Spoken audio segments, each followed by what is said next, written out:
Ya. Ustadz, mohon nasihatnya bagaimana agar bijak dalam menggunakan media sosial.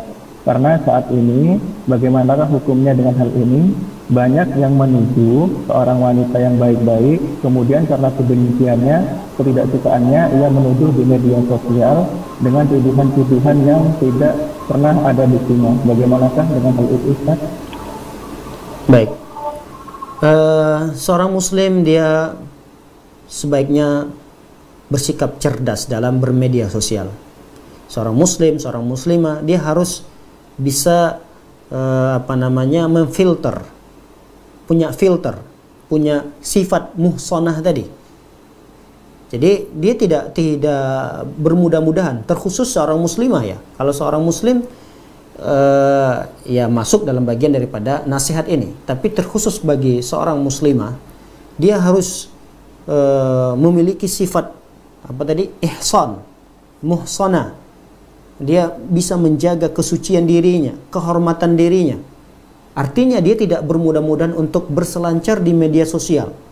Tidak bermudah-mudahan membuat status, mau komentari status orang lain. Karena itu bagian daripada perwakilan lisan kita, lidah kita. Ketika kita tidak berbicara kepada orang lain dengan lisan kita langsung, tapi ada yang mewakili itu. Apa itu? Status yang kita buat, komentar yang kita tuliskan. Nah, ketika yang membaca status kita adalah orang-orang yang misalnya memiliki hati yang tidak benar, hati yang tidak baik, hati mereka memiliki penyakit, membaca status kita, lalu kemudian dikomentari lah.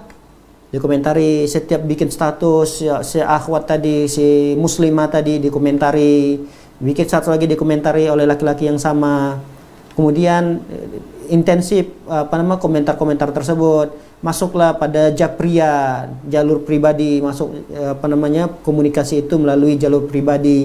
Kalau tadi di sosial media yang mungkin banyak orang baca, tapi setiap kali dia bikin status dikomentar oleh laki-laki ini, atau sebaliknya, si perempuan ini mulai mengomentar-komentar. Itulah akan menjadi pertama pintu fitnah itu terbuka. Terbukalah sedikit demi sedikit. Pintu fitnah itu kemudian setelah terbuka besar, pintu fitnah itu, masuklah fitnah itu dengan leluasa. Datanglah syaitan. Bagaimana caranya mereka-mereka ini bisa jatuh kepada kemaksiatan? Intinya adalah ketika seorang muslim dan muslimah dalam bermedia sosial tidak bermudah-mudahan mengomentari dan juga tidak bermudah-mudahan membuat status-status.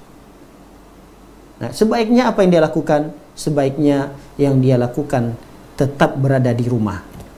Waqarna fi buyutikunna, ya, hendaknya perempuan itu menetap di rumah-rumah mereka. Fi buyut, di dalam rumah-rumah mereka, mereka menjaga kehormatan mereka. Artinya kalau mereka memang ingin bermedia sosial silahkan, tapi tidak berteman dengan laki-laki ajnabi, tidak berteman dengan laki-laki yang bukan mahramnya. Kalau dia tahu ini laki-laki yang bukan mahramnya, dia tidak perlu untuk mengomentarinya. Dia tidak boleh meng-add-nya, menjadikan dia temannya, dan seterusnya dalam media sosial. Karena itu akan membuka fitnah. Kecuali dia bisa yakin bahwa dia bermedia sosial, media sosial yang dia gunakan, pertama untuk kebaikan, yang kedua untuk lahan dakwanya, yang ketiga, anggota-anggota yang ada di media sosialnya itu ya sama-sama perempuan. Gitu. Ini yang akan menjadikan sikap seorang perempuan itu baik dalam bermedia sosial. Kalau dia tidak bisa memfilter itu, tidak bisa melakukan itu, lebih baik dia tutup semua media sosialnya untuk menjaga kehormatan dan kesucian dirinya. Tapi kalau dia ingin mengikuti perkembangan zaman, ya silahkan.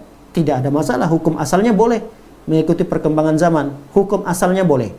Apa saja fasilitas duniawi yang diberikan kemudahan oleh Allah untuk kita ambil kebaikannya, silahkan. Tapi jangan sampai media sosial itu malah menjadikan senjata untuk menjadikan kita berdosa, menjadikan kita binasa, dan mendapatkan azab Allah Subhanahu wa Ta'ala di akhirat. Jangan sampai media sosial itu menjadikan kita malah mendapatkan siksaan Allah, kebinasaan dari Allah Subhanahu wa Ta'ala. Ya Allah alam bisawab. Barakallahu fikum.